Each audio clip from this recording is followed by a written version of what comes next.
Hello， 歡迎收睇灣區探訪記，我係阿 Ben。咁今期咧就受到發展商嘅邀請啦，咁嚟到我哋中山嘅火炬區啦，嚟介紹一個項目咧，就係我哋建發望江台啦。咁佢亦都係一個國企發展商嚟嘅，喺我哋火炬咧亦都打造咗一個越秀建發嘅樓盤啦。咁已經係交樓入住㗎啦。咁而家介紹翻嘅呢個屋苑咧叫做望江台啦。顧名思義咧就係呢個屋苑咧有部分嘅單位咧能夠望到江景嘅。咁而且咧仲要帶埋精裝修，講緊嘅單價咧7000幾蚊、8000零蚊就可以上車啦。你估下總價先幾錢？60幾萬就可以買到呢度嘅3房2衛嘅單位啦。所以價錢上面真係好吸引。所以今期阿 Ben 咧就嚟介紹下呢個望江台嘅一個項目啦。咁而家我就喺小區嘅呢一個園林入邊嘅。咁而家就係做咗少部分呈現出嚟俾大家啦。咁入門口咧有個水景嘅位置啦，包括我哋亦都種咗啲花花草草啦。咁而介紹嘅呢一個項目嘅話咧，就喺我哋原先嘅中山港客運碼頭旁邊嘅，所以如果坐船過嚟個中山嘅朋友咧，大概都知道呢個區位喺邊度噶啦。而家我哋就行緊上去示範單位啦。咁一間都有啲空鏡頭咧，我哋有啲航拍片咧可以展示下我哋園林俾大家睇睇。而家就做咗少部分嘅咋。我哋而家先上去介紹下我哋呢個105方嘅單位先。呢度有3個積數嘅，105啦同埋115啦，就分別係4房南北對流嘅戶型。跟住另外仲有一個細小咧就係89方嘅。咁個單價咧同樣都係700-8千蚊方到啦。我哋而家即時上去示範單位見。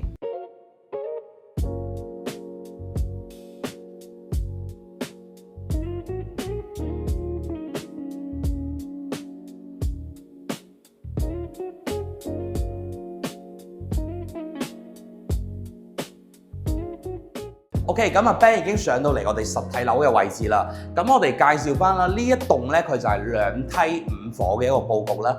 喺我出嚟電梯廳嘅左手邊咧就係我哋嘅02戶105方嘅，跟住右手邊嘅呢一戶咧就係115方嘅01啦。咁喺我哋攝影師身後嘅3間單位咧就係89平方嘅，分別係03、04同埋05啦。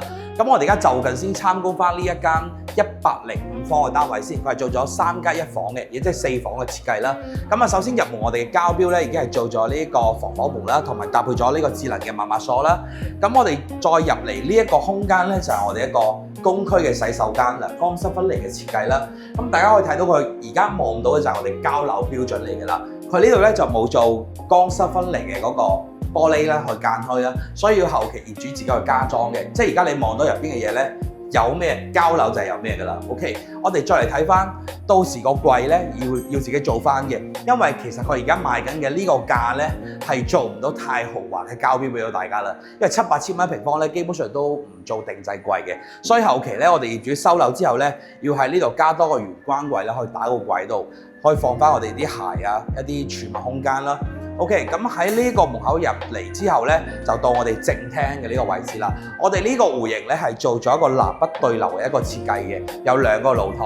而家我哋呢個位咧擺咗梳化之後嘅話咧，即係你坐落嚟咧就可以望住電視機，呢個開間係絕對足夠嘅。跟住我哋再出嚟睇睇呢一個露台嘅位啦。嗱，呢個趟門都係我哋交標嚟㗎，而家即見即所得啦。咁呢個露台嘅空間咧，可以展示俾你睇睇。幾乎都有2米嘅一個闊度㗎啦，咁亦都建議大家後期可以封埋呢個窗啦，因為而家呢度仲喺度整緊嗰啲施工 lift， 可能望唔到出邊㗎啦。咁我同大家講翻，出邊咧係中山港大道嚟嘅，亦即係往住呢條路上去大約4分鐘至5分鐘嘅車程度咧，就到達我哋一個中山港嘅碼頭啦。咁中山港碼頭咧，佢以前咧就係貨運同埋客運一齊嘅，而家客運咧就搬咗去馬鞍島，就變相呢度係淨係做貨運貿易嘅一個地方嚟嘅，所以經常呢條中山港大道咧會有好多個貨車會經過呢度，即係嗰啲掛車10幾米長嗰啲啊，所以一經過咧個噪音同埋灰塵就比較大啲。所以後期咧就建議大家可以將呢一個露台咧封埋起身，就可以隔住晒啲噪音同埋灰塵啦。OK， 我哋再過嚟參觀下呢邊嘅餐廳位。餐廳位嘅開間咧就冇我哋客廳咁闊啦，因為佢突出嚟少少係廚房位嚟嘅。但係咧唔影響你擺到嗰個6人餐台，圓台又得或者長台又得，任你點擺。咁出嚟呢個位置咧，仲有一個生活露台。所以我哋打開窗之後咧就可以形成南北對流啦。而家大家望到我哋前面嘅呢個黃色塔基咧就2號樓啦，跟住左手邊嗰度就3號樓啦。所以我哋前面咧仲會有起樓嘅。呢個單位咧就只能夠望我正前方嘅呢個遠景部分嘅遠景啦，同埋通過呢條罅咧望出嚟嗰個方向咧就係河景嚟嘅，但係只能夠有一條罅望到啦。所以咧我哋一定要嚟實地樓嚟參觀，先能夠感受到呢一個單位咧佢究竟係咪有景望嘅。因為而家發展商都裝咗2個樣板間喺異地嘅樣板間嚟嘅，所以咧我哋就冇帶大家去睇實地樓咧，可以更加直觀感受到呢個單位嘅室內空間啦。雖然冇擺家私，但阿 Ben 可以同大家演示出嚟嘅。咁啊，除咗之外咧，就可以望到佢實體樓嘅景觀啦。嗱，我哋再嚟睇翻個廚房。廚房咧係我覺得呢一個咧我最冇滿意嘅一個地方嚟啦，即係最唔滿意嘅地方，因為咧佢105方嘅廚房咧嗱做到咁細嘅，即係一個減分項嚟嘅，即係好似 U 字形咁樣設計，但係咧你睇下，即係一個磚企一個人，2個磚，基本上你一碰身咧就會轉。即係碰到個人嘅，一轉身就碰到個人嘅啦。星盤夠大啦，但係咧就廚房真係細咗啲，同埋可以擺到個雙門雪櫃啦。呢個而家都係我哋交樓標準嚟㗎啦，2件套啦，因為佢就冇做消毒碗櫃同埋洗碗機嘅，就只有呢一個抽油煙機同埋燃氣灶啦。嚟我哋再嚟參觀下個休息區房間位先。嗱，呢度入嚟第一間房，呢間房嘅 size 咧，因為佢而家實體樓咧全部都唔擺家私嘅，咁我伸個手俾大家睇睇啦。嗱。基本上你可以擺到5尺床係 OK 嘅，但係咧擺咗5尺床之後咧，你呢度打翻個櫃之後咧，幾乎係冇過渡嘅空間㗎啦，所以你只能夠擺細少少嘅床，或者你就沿住呢一個飄台啊，即係我哋嘅窗台，因為有啲屋苑咧佢嘅窗台係可以剝咗佢，我哋直接用埋咧就可以做3邊落床㗎。咁剝唔到嘅情況下咧，就係下邊。佢應該係擺咗空調機位㗎啦，所以你就幫唔到。咁我哋只能夠利用上邊嘅空間咧，做一個榻米延伸出嚟到呢度，跟住咧就喺上邊擺張床褥，我哋就增加大一啲嘅過渡空間去做衣櫃啦。呢個第一間房 ，OK， 我哋再嚟睇翻對面嘅第2間房。呢間房咧就仲細少少啦。嗱，同大家講翻，如果係買呢個戶型嘅咧，基本上呢間房你就只能夠做書房，或者係做翻呢一個棋牌室啦，或者做茶房啦。咁如果你想做客房嘅情況下咧，只能夠咁樣擺啦，擺個單人床咁樣擺過嚟，或者就好似啱先嗰間房嘅設計咁樣擺過去啊。咁樣擺過去嘅情況下咧，都係要利用埋呢個飄台嘅空間㗎啦。因為如果你擺出嚟呢個位嘅話咧，基本上你開門都開唔到啊。所以咧呢間房咧就只能夠參照啱先講嘅2種方式嚟做啦。OK， 我哋再嚟睇翻佢嘅第3間房啦。第3間房咧，呢間房就送俾你嘅，唔係全送啊，係送一半。咩叫做送一半咧？因為發展商佈建嗰時候咧，嗱，大家可以睇到而家係打咗個遮陽布喺度嘅。咁啊，其實佢佈建係露台嚟嘅。露台嘅話咧，就係買呢一半，跟住呢一半咧送埋俾你啦。咁後期咧可以改成房間啦。咁啊改成房間之後咧，其實呢間房就相對市正啲，因為佢冇飄台。所以咧，我哋擺位咧仲好擺啲。OK， 咁我哋除此之外咧，我哋仲可以做生衣帽間啦，因為可以做一個改動咧，就係我哋可以喺呢度裝一個門。即係如果你唔需要咁多房嘅情況下咧，3房都足夠嘅話咧，我哋喺呢度裝個門，跟住咧拆咗呢2度門之後咧，呢度做成主人房嘅衣帽間。咁我哋主人房咧就淨係做翻休息區啦。我哋嚟睇翻佢嘅一個主人房嘅洗手間。洗手間呢度嘅話咧，佢係做咗一個鑽石型嘅一個企缸位嘅，即係發展咗鋪磚嗰時候咧，已經同大家做好晒㗎啦，即係預留咗個位去俾你裝呢個乾濕分離嘅一個玻璃嘅。咁其實你裝完之後咧，咁其實呢度嘅過渡位係比較窄少少啦。嗱，可以演示埋俾你睇啊。嗱，咁你隔離呢度就係玻璃嚟㗎啦，跟住呢度就係星盤啦。咁啊，呢啲就已經係做好晒俾大家㗎啦。不過我哋成間屋嘅話咧，佢嘅一個門咧都係搭配翻呢一個顏色嘅，呢一個質地嘅。咁啊，冷氣就冇啦。如果跟 Ben Sir 過嚟睇樓咧，而家贈送38,800全屋家私家電，可以直接做到拎包入住啦。有興趣就記得 WhatsApp 或者 WeChat 我啦。OK， 我哋再嚟講翻呢間主人房。主人房嘅空間咧，其實就大好多啦。嗱，呢度嘅話咧，你直情可以擺翻一個6尺床就 OK 啦。如果嗰邊做衣帽間就擺6尺床，嗰邊唔做咧就擺5尺床啦。咁同樣飄台嘅位佢係駁唔到嘅。如果擺5尺床嘅情況咧，我哋要褪過少少啦。呢度會再打翻個位啦。所以睇下大家需唔需要咁多間房咧？呢個咧就係我哋一個4房嘅設計啦。而家講緊呢一個單位咧，總價咧大約88萬度啦。跟住咧我哋嘅首期款咧14萬，月供嘅話咧大約喺3150蚊一個月啊，呢個單位3150蚊，即係話嚟咧其實都係講緊係8000零蚊到一個方嘅啫，呢個單位。OK， 而家我哋轉個鏡頭再去翻我哋嘅115方嘅單位參觀下。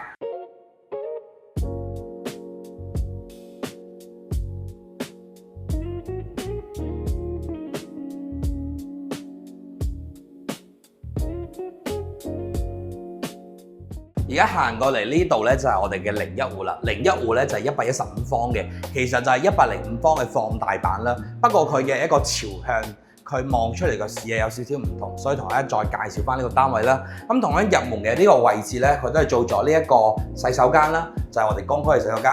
後期玻璃要自己加裝翻啦，包括我哋門板後邊嘅呢個位咧，有個凹位咧就要自己做翻呢個櫃喺度啦。咁同樣呢個戶型佢都係一個南北對流嘅一個設計啦。我哋先嚟參觀下佢嘅露台先。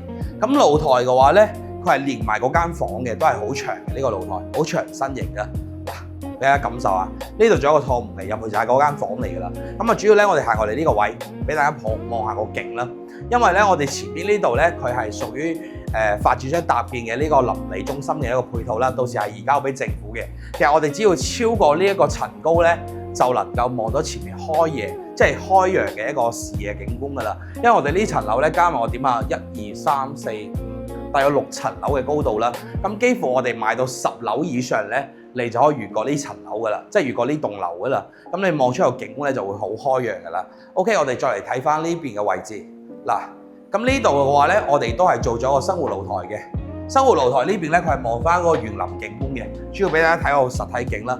因為而家呢度係做咗一個遮陽布嘅，同樣呢邊都有樓宇喺度，即係我哋前面仲會有樓嘅，即係你望出個視野咧就冇咁闊。但係呢度我哋可以作為一個生活露台啦、晾衫啦。咁我哋再嚟睇翻佢呢個115方嘅廚房先。嗱，呢個亦都係設計上咧為一個比較遺憾嘅一個點啦。同樣都係同嗰個戶型一樣105方，即係呢個仲係115方，仲加多咗10個方。個廚房咧都係咁細，所以我哋一定要過嚟睇翻實地樓㗎啦。OK， 我哋再嚟參觀下佢房間嘅佈局先啦。房間咧其實同啱先差唔多嘅，呢間房咧同啱先嗰間細嘅客房都差唔多啦。咁啊嚟到呢間唯一唔同嘅咧就係佢呢個位咧係帶咗呢一個趟門玻璃嘅，即係我哋推出去咧就係我哋露台嘅位置啦。呢間房都比較四正嘅，都冇飄台位啦。我哋再嚟參觀下第3間房。呢間房咧嗱。呢間房嘅位置咧，都係我哋露台去佈建嘅，同啱先105方感覺上係差唔到幾多啊！佢應該係每個地方咧就放大咗少少啦。咁啊嚟到呢個位咧，就係一個乾濕分離嘅洗手間嚟㗎啦。其實空間 size 同110即係105方咧，真係差唔到幾多㗎啫喎。呢一個單位。呢個係115方嘅戶型，佢嘅價錢咧大約就喺101萬度啦。啱先嗰間咧就88萬度啦。所以如果你考慮4房嘅情況下咧，其實買翻02戶咧性價比係最高嘅，因為呢一戶咧其實佢嘅房間數量係一樣嘅，就係每個空間大少少嘅情況下咧，咁你要俾多20零萬出嚟咧，其實就冇咁抵玩㗎啦。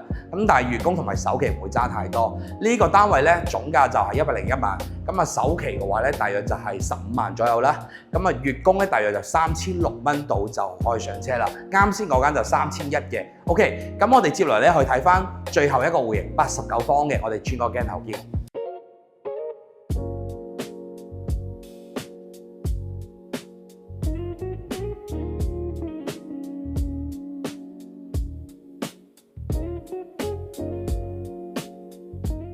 嗱，而家 Ben 行過嚟咧，就係啱先經過過渡行過嚟咧，睇完咗01、02之後咧，就嚟到我哋嘅03、04、05啦。呢3戶咧，即係7字形嘅設計咧，呢3戶就係我哋89方嘅。咁呢2戶咧就係正東南向啦，呢一戶05咧就係朝西南向嘅。我哋先嚟睇翻呢2戶佢望出個景有咩唔同啦。我哋先睇翻05先，03同埋04個景係一樣嘅。嗱，我哋行過呢度睇睇。04嘅話咧，佢個景咧會俾呢棟樓遮住咗啦。但係咧，你買翻高層少少咧就 OK 啦。嗱，而家呢度有一棟樓嘅，我哋側邊嘅呢個位望出去啦。只要我哋而家喺2樓嘅位置啦，其實我哋只要買翻10樓以上咧，你就可以越過呢層樓咧，可以望到我哋前面嘅一個山景啦，同埋比較開揚個視野啦。側邊嘅位置咧，仲可以望翻我哋嘅一個遠景啦。呢個係05戶嘅，所以大家可以記一記呢個景觀呢個標啦。因為呢啲咧喺異地嘅樣板間咧就冇呢啲感受啦，就只能夠睇一啲家私啊。點樣擺放啊、裝修嗰啲啦，咁啊其實嗰啲就好濕碎嘢嚟嘅啫。OK， 我哋再嚟睇翻03，因為景觀同埋 view 係最重要嘅。嗱，03呢戶咧入嚟，其實呢一個位置咧都可以打翻呢個鞋櫃嘅，即係做翻個玄關櫃啦。咁我哋先嚟介紹翻佢一個佈局啦。OK， 咁入過嚟嘅話咧，我哋呢個位置就可以擺翻一個長台啦，或者圓台都 OK 嘅。但係呢個廚房咧，我覺得就比較滿意少少啦。80幾方嚟講咧，其實呢個操作空間仲要比115方大，呢度仲可以擺到個雙門雪櫃啦。嗱，你睇呢個，即係我彈出嚟俾大家睇睇啊，你哋自己入去睇睇，展示下俾大家睇睇。呢個廚房係咪比啱先嘅115同埋105方會靚仔啲啊？而且仲係85方嘅，即係89方喎。呢個積數能夠做到咁樣嘅空間啦，同埋呢個客廳都幾舒服嘅。所以呢度嘅89方咧，即係我覺得唔需要咁多房嘅香港朋友咧，你可以選擇呢一個戶型都唔錯嘅，性價比都幾高啊！呢個單位咧，我哋先講佢價錢先啦。我知道大家應該都等住心急㗎啦。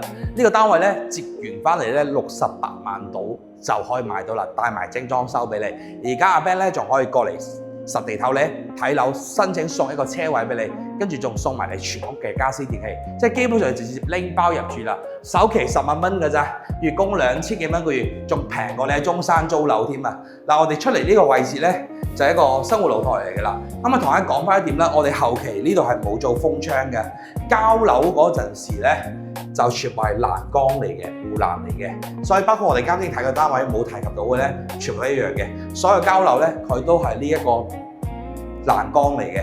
而家發展出嚟做咗個展示俾你睇。OK， 咁我哋前面咧就唔會再起樓㗎啦，前邊就係做翻啲綠植咁樣㗎啦。所以基本上佢呢個單位望出個視野咧都唔錯嘅。呢個景觀都係比較開揚嘅。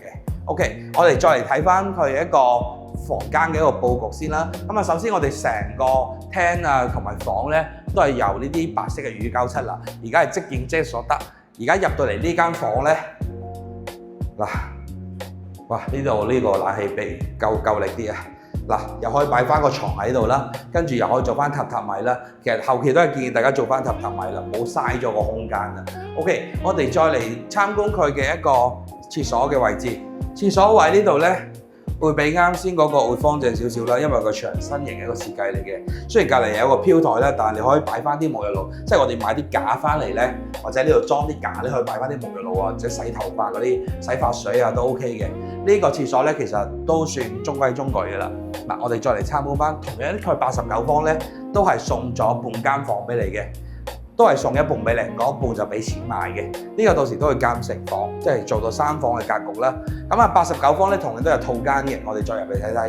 呢個咧都係鑽石型嘅一個企缸位啦。嗱，咁望到都係膠標嚟㗎啦。我哋參觀下個房間嘅空間，呢個空間咧都幾闊落㗎啦。嗱，同啱先我覺得105方嗰隻咧冇太大嘅區別嘅，即係佢喺房間入邊，因為佢每個位咧其實佢就係增加咗多少少嘅面積，所以你肉眼咧基本上係睇唔出嚟嘅。所以呢個單位咧性價比就真係高，亦都係目前咧賣得比較好嘅戶型啦。包括仲有一個115方同埋105方嗰隻咧，其實因為個價錢真係好平，因為喺火炬呢邊咧，你喺太陽城啊，即係健康花城啊，之前嘅越秀建發啦，咁啊基本上都要去到12000-3蚊，甚至乎最高峰期嗰時候嘅招商嘅樓盤咧都賣到2萬出頭嘅。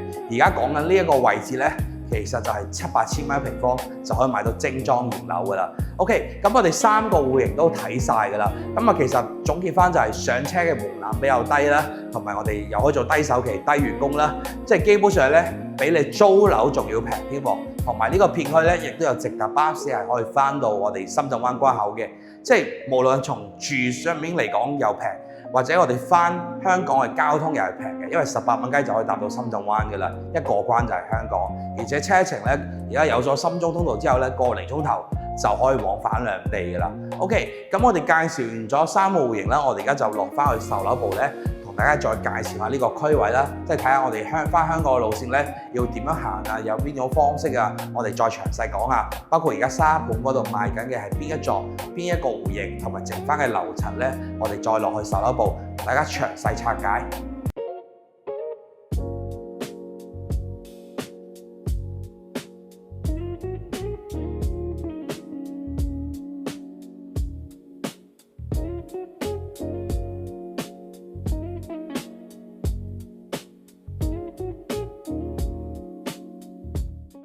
OK， 咁啊 Ben 已經翻到嚟售樓部嘅位置啦。咁啊，先同大家介紹下我哋呢個望江台屋苑嘅區位先啦。咁首先我哋屋苑咧就位於中山港大道嘅旁邊嘅呢個位嘅。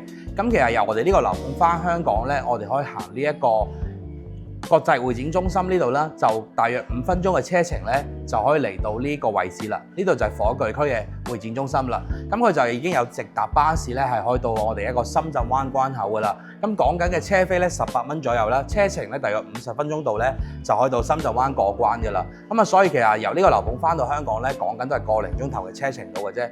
OK， 咁第二個之外咧，就係我哋周邊嘅配套啦。咁啊，其實除咗我哋呢個會展中心之外咧，呢度仲有個德眾廣場咧，樓下嚟都有好多嘢食嘅，都係一個寫字樓嚟嘅，有咖啡廳啦，同埋酒樓啦，包括我哋啱先講嘅呢個中山港大道一路落去咧，大概3分鐘嘅車程度咧，就可以嚟到我哋火炬區嘅一家超市啦，包括我哋一個上東里嘅商業街啦，仲有呢個百匯廣場啦，有3大嘅 shopping mall 咧，都喺呢個位置集中晒㗎啦，所以呢個盤周邊嘅一個配套咧，亦都係比較方便啦。咁另外咧，而家中山咧亦都喺度起緊一個廣州地鐵嘅18號線啦。咁我哋距離呢個最近嘅張家邊站咧，講緊都係1000米左右嘅。咁啊，所以由我哋樓盤呢度去搭地鐵咧上廣州咧，都係非常之方便嘅。咁啊，呢個咧大致上咧就我哋周邊嘅一個交通同埋區位啦。OK， 咁我哋再嚟介紹翻而家賣緊嘅座數啦。咁啱先亦都係順便介紹到我哋而家主要就賣緊呢個3座嘅單位啦。3座嘅話咧就有5個戶型嘅 size 啦，咁分別係01咧就係最大嘅單位，就係我哋嘅115方嘅單位啦。而家剩翻嘅樓層咧就得翻27樓噶啦，咁啊所以咧佢選擇就唔多啦。如果中意大單位嘅朋友咧，要後期留意翻我哋4座嘅單位啦。OK， 咁我哋再睇翻啦，佢嘅02咧就係105方嘅，同樣都係南北對流嘅一個戶型，佢都係115嘅一個縮細版嚟嘅啫。咁嗰個單位咧都有部分嘅單位樓層可以選擇啦。咁同埋咧佢性價比就會高啲，因為兩個 size。佢嘅空間係差唔多嘅，但係咧佢嘅銀碼咧總價上咧係揸咗20零萬到嘅，跟住咧就係我哋嘅03同埋04，咁啊呢條梯隊咧就係05啦，呢3戶咧就係我哋嘅一個89方嘅3房2衛嘅戶型啦，咁啊呢邊就係朝西南向嘅05，03、04咧就係朝東南向嘅，咁呢兩個咧高層嘅景觀咧，其實望出嚟視野都係冇遮擋嘅，呢個就係而家我哋賣緊嘅所有戶型嘅積數啦，咁啊其他嗰3戶咧選擇性嘅樓層係比較多啲嘅，89方啦同埋105方啦。OK， 咁我哋所有戶型嘅單價咧講緊都係折扣係7000幾到8000幾蚊就可以攞低啦，最平嘅一套咧60幾萬就已經有交易㗎啦。咁呢個咧就係我哋望江台而家目前最新嘅一個情況啦。咁如果你對呢個盤有興趣嘅朋友咧，亦都係掃描我哋右上角個 QR code咧，我哋可以預約翻過嚟實地睇樓啦。咁下一期再見，拜拜。